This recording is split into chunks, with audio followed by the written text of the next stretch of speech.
पहा छान मस्तपैकी मेथी टाकून टोमॅटो टाकून छान झुणका केलेला आहे आणि सुंदर झालेला आहे. तर मग आपण हा झुणका करूया. चला मग झुणका आपण हा करूया. नमस्कार मैत्रिणींनो, प्रेमास किचनमध्ये सगळ्यांचे खूप खूप स्वागत आहे. तर आपण आता रेसिपी करायला घेऊया. हे साहित्य बघून घ्या. एक पाऊण वाटी बेसन आहे आणि 2 कांदे घेतले कापून, कोथिंबीर आहे, मिरची आहे थोडीशी बारीक चिरून, मेथी घेतलेली आहे, थोडा कढीपत्ता आहे, हिंग आहे आणि जे आपल्याला बेसिक रिक्वायरमेंट तिखट मीठ हळद हे आहे आणि हे टोमॅटो घेतलेले आहे. तर आपण आता काय करायचं, थोडं बेसन भाजून घ्यायचं थोड्याशा तेलामध्ये, म्हणजे टेस्ट याची चांगली लागते. तेल टाकूया, थोडीशी मोहरी टाकूया हे,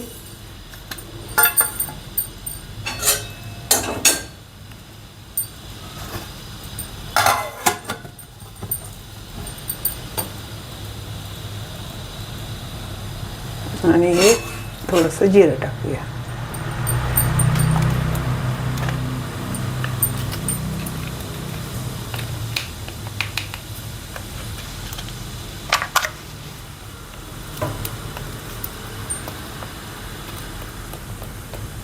आणि थोडा हिंग टाकूया.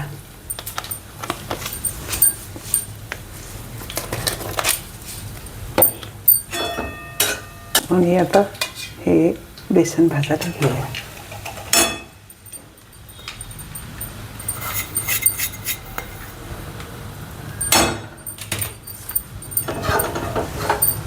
आता थोडासा मीडियम गॅसची आच करून याला भाजूया आपण.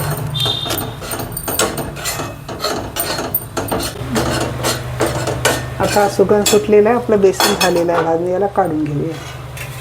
बेसन भाजून घेतलेलं आहे. आता आपण याच्यात तेल टाकूया. थोडंसं तेल आपलं नॉर्मल भाजीपेक्षा पाहिजे शेरच्यामध्ये. तर तेल तापलेलं आहे. जिरं मोहरी हिंग आपण अगोदर बेसन भाजताना टाकलं होतं त्याच्यामध्ये. आता आपण हा लसूण टाकूया आणि हा कढीपत्ता टाकूया आणि ह्या हिरव्या मिरच्या टाकूया. त्या 3 मिरच्या घेतलेल्या आहे हिरव्या मिरच्या, थोड्या तेजस आहे मिरच्या.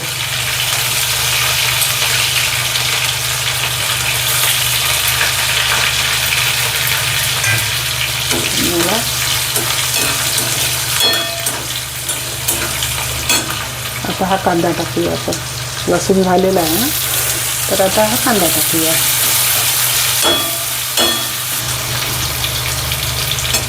आणि थोडीशी ही कोथिंबीर टाकू याच्यामध्ये. आणि कांदा शिजायसाठी थोडं आपण अंदाजाने मीठ टाकूया.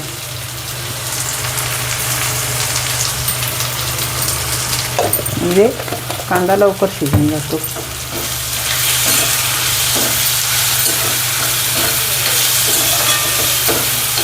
चांगलं असं परतून घ्यायचं याच्यामध्ये. आणि खरंच सांगते, खूप छान टेस्ट येते. थोडी हळद टाकूया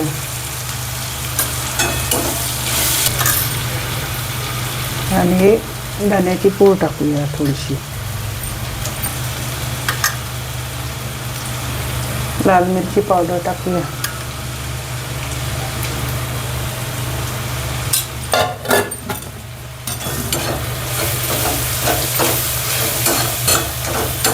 आणि याच्यामध्ये हे टोमॅटो टाकूया.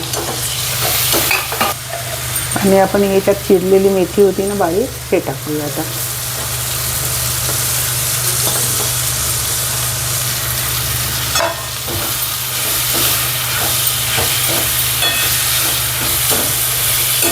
थोडेसे पहिले टमाटे शिजू द्यायचे, मेथी टाकायची असली तर, आणि नंतर मेथी टाकायची.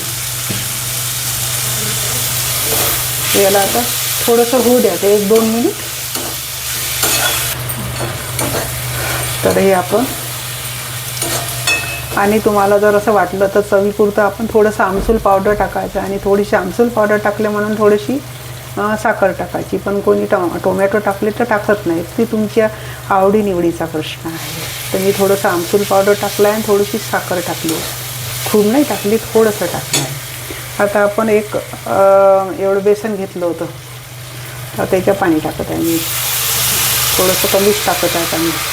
आणि पाणी गरम आहे, बेसन भाजलेलं आहे, बेसन भाजलेलं असल्यामुळे मग एवढा वेळ लागत नाही मला. आता याला उकळी आलेली, आता हे बेसन टाकूया, गॅस थोडासा कमी करूया. तर याला काही वेळ लागणार नाही म्हणूनच मी बेसन भाजून घेतलेलं आहे याच्यामध्ये. आणि बेसनाला थोडं पाणी कमीच पाहिजे, आपल्याला झुणका बनवायचा आहे. तर आपला हा झुणका झालेला आहे आता तयार. भाकरीसोबत, पोळीसोबत, पराठ्यासोबत, कशासोबत, सगळ्यांसोबत चांगला वाटतो आणि थंडीचा तर चांगलाच वाटतो. तुम्हाला थोडी जरी रेसिपी आवडल्यास जरूर लाईक, सबस्क्राईब आणि शेअर करा.